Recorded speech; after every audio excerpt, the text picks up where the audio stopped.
이번 시간에는 2016년 사회 생산자동화 기능사 필기 기출문제를 풀어보도록 하겠습니다. 1번입니다. 밀린 가공에서 떨림의 발생 시에 미치는 영향으로 거리가 먼 것.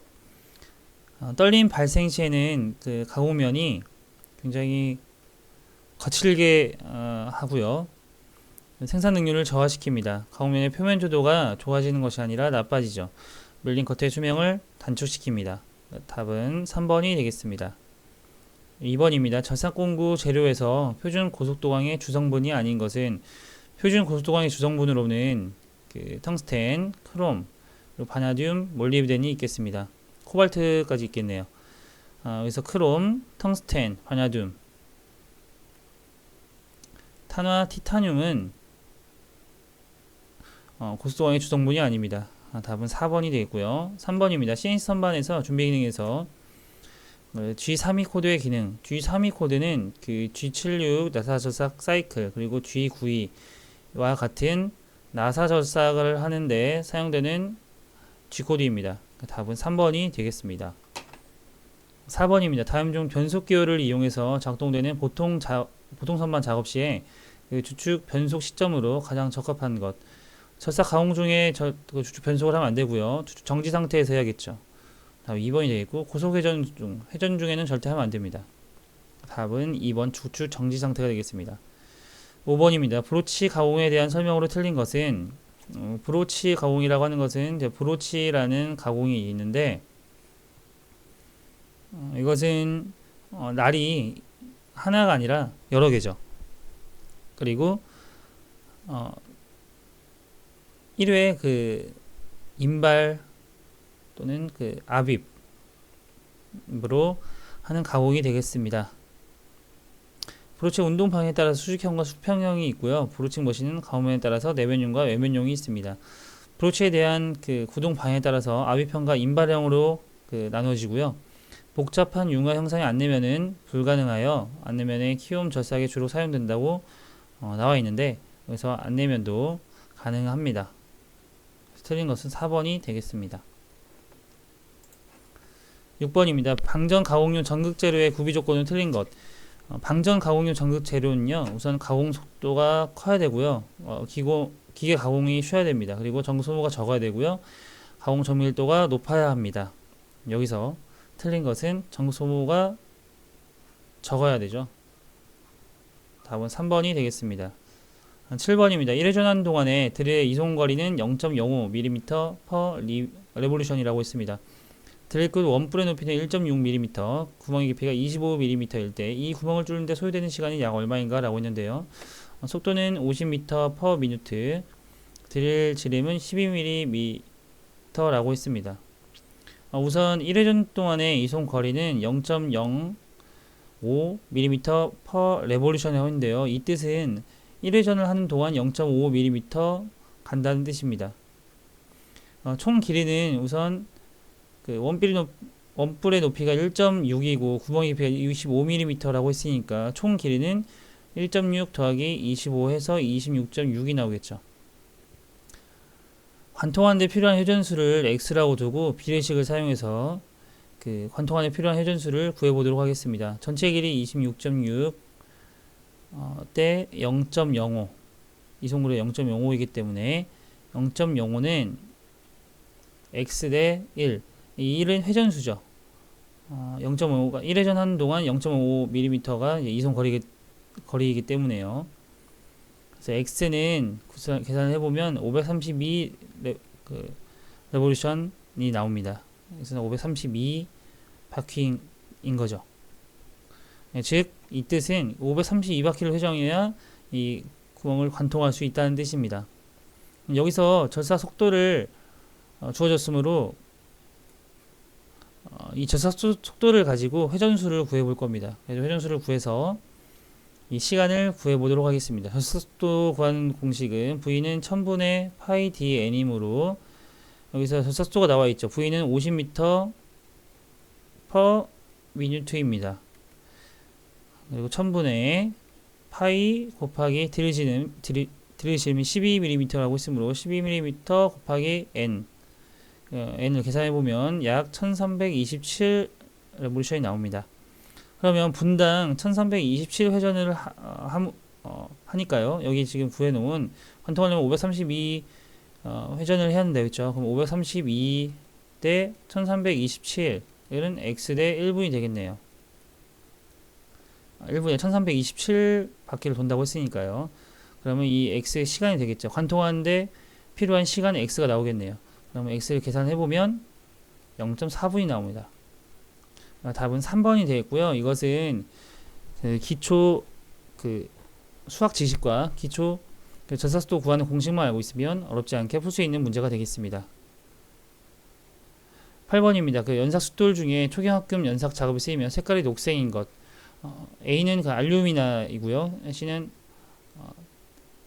탄화 규소를 얘기하는데 그 GC 같은 경우에는 이제 그린이고요. WA 같은 경우에는 화이트 알루미나를 뜻합니다. 그래서 녹색인 것이라고 했으니까요. 초경합금은 GC를 사용합니다. 답은 3번이 되겠습니다. 9번입니다. 선반가공에서 그 회전 운동을 하며 절삭할 때 이송의 단위, 이송이라고 하는 것이 주축 1회전을 할 때 얼마만큼 이동을 했는지를 말하는 것이니까요. 밀리미터 퍼 레볼루션이 되겠네요. 답은 3번이 되겠습니다. 10번입니다. 각종 측정 지시값의 확인과 교정 등의 비교 측정이 기준 게이지로 사용되고 있는 것. 게이지 블록 같은 경우에는 이렇게 길이가 다른 시편과 같은 블록으로 되어 있습니다. 그래서 이 길이가 내가 측정하고자 하는 측정물의 길이와 비슷한 것을 비교하는 비교 측정기 중에 하나고요. 대표적인 비교 측정기가 되겠습니다. 마이크로미터 같은 경우에는 버니어 캘리퍼스와 같이 직접 측정하는 대표적인 측정기가 되겠고요. 다이얼 게이지 같은 경우에는 이제 중심이 제대로 맞았는지를 확인하는 그런 변위, 회전 변위를 나타내는 회전 변위량으로 중심이 맞았는지 안 맞았는지를 편심량을 체크하는 게이지가 되겠습니다. 여기서는 지시값의 확인과 교정 등의 비교 측정이 기준 게이지로 사용된다고 했으므로 게이지 블록이 되겠네요. 답은 1번이 되겠습니다. 11번입니다. 파단선의 용도 설명으로 가장 적합한 것. 파단선이라고 하는 것은 대상물의 일부를 파단 경계 또는 일부를 떼어낸 경계를 표시하는 것입니다. 파단선은 떼어냈으면 이렇게 파단선을 나타내고요. 단면을 했다면 해칭선으로 이렇게 나타냅니다. 그래서 이 파단선은 대상물 일부를 떼어낸 경계를 표시하는 선 2번이 되겠습니다. 단면을 그릴 경우에 그 절단 위치를 표시하는 선 이것은 해칭선이 되겠죠. 물체 보이지 않는 부분의 형상을 표시하는 선 수문선이 되겠고요. 은선. 그리고 도형의 중심을 표시하는 선은 중심선이 되겠죠. 답은 2번이 되겠습니다. 12번입니다. 표면의 줄무늬 방향 기호에서 설명으로 맞는 것. 가공에 의한 컷의 줄무늬 방향 추상의 직각인 경우에는 이런 식으로 수직으로 나타내고요. 가공에 의한 컷의 줄무늬 방향 추상의 평행한 것은 이렇게 나타냅니다. C는 동심원 모양, 그리고 R은 레이디얼 모양이죠. 처음에 교사 또는 경사인 경우에는 교차하는 경우에는 X로 나타냅니다. 맞는 것은 3번이 되겠네요. 13번입니다. 그림과 같은 도면에서 K의 치수 크기는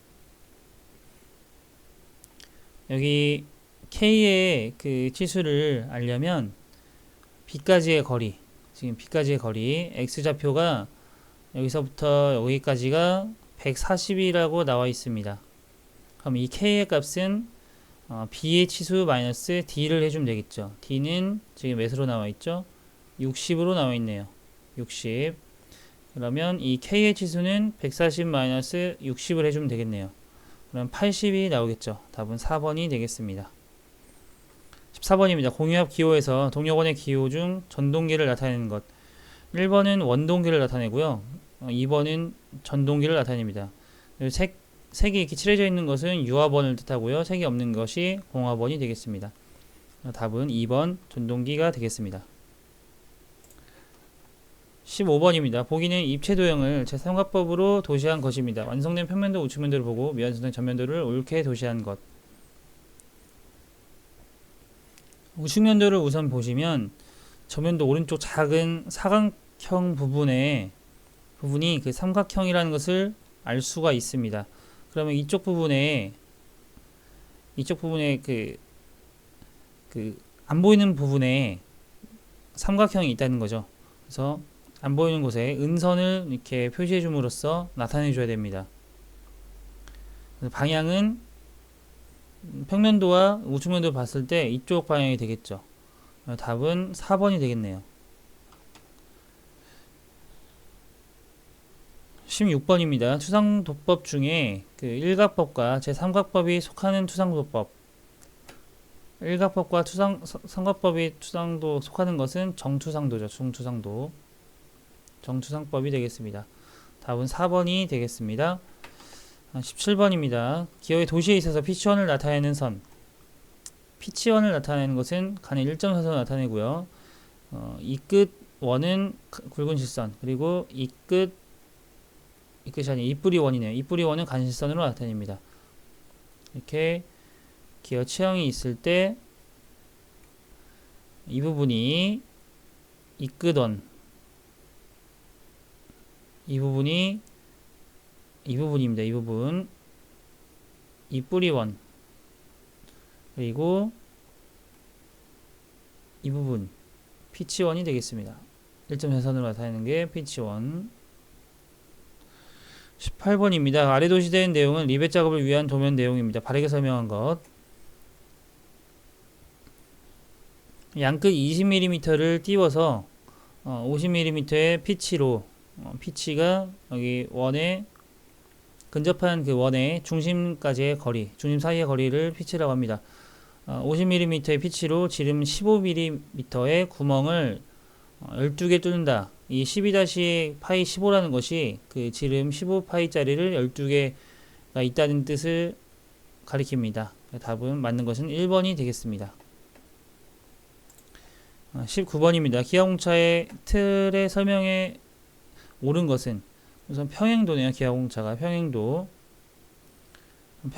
고르면 되겠습니다. 평면도는 이런 공차 그 기호가 이렇게 나타나고요. 그래서 2번, 4번은 제외를 시키고 1번과 3번 중에 고르면 되는데, 여기서는 표준 길이 100mm에 대해서 0.02라고 나와 있는데 이렇게 나타내는 것은 0.02 100으로 나타내야 됩니다. 그런 경우가 없기 때문에, 그런 표시가 없기 때문에 전체 길이에 대해서 0.02mm의 평행도를 나타낸다고 볼 수가 있겠습니다. 답은 3번이 되겠고요. 20번입니다. 헐거운 끼워 맞춤인 경우에 구멍의 최소 허용치수에서 축의 허용치수를 뺀 값. 구멍의 최소 허용치수에서 축의 최소에서 최대 허용치수를 뺀 값은 최소 틈새가 되겠죠. 반대로 구멍의 최대 허용치수에서 축의 최소 허용치를 뺀 값은 최대 틈새가 되겠습니다. 답은 1번이 되겠습니다. 이 헐거운 끼워 맞춤이라는 것이 그 구멍이 축보다 크다는 뜻이니까요. 젬세라는 것은 억지 끼워 맞춤에서 나오는 용어입니다. 그러니까 구멍보다 축이 더 큰 거죠.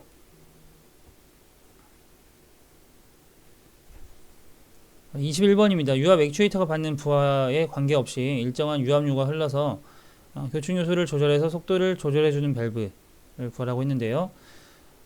부하를 받게 되면 그 압력 변동이 생기게 됩니다. 그 압력 변동이 생기게 되면 유체 양에도 이제 영향을 줄 수가 있는데, 이 유체 양이 변하게 되면 속도에 영향을 주게 됩니다. 그래서 이 부하에 대한 압력 변동을 맞춰주기 위해서 보상을 해주는데요. 이것이 압력 보상형 유량 조절 밸브입니다. 그래서 유압 액추에이터가 받는 부하에 관계없이 일정한 유압류가 흘러서 교충 요소를 조절해서 속도를 조절해 주는 밸브를 압력 보상형 유량 조절 밸브가 되겠습니다. 그러니까 부하에 따른 압력 변동이 없도록 만들어주는 거죠. 22번입니다. 보일의 법칙에 대한 설명으로 옳은 것. 보일의 법칙이라고 하는 것은 그 온도가 일정할 때 그 압력과 그 부피의 합은 일정하다. 그러니까 압력과 부피가 반비례한다는 그 법칙이죠. 그래서 3번에 대한 설명이 되겠습니다. 1번에 대한 설명은 이게 파스칼 원칙이고요. 파스칼 법칙. 2번에 대한 설명은 샤르의 법칙이 되겠습니다. 23번으로 넘어가도록 하겠습니다. 23번입니다. 대기업 상태 공기를 흡입 압축해서 1kg 중 per 제곱센티미터 이상의 압력을 발생시키는 공압기기.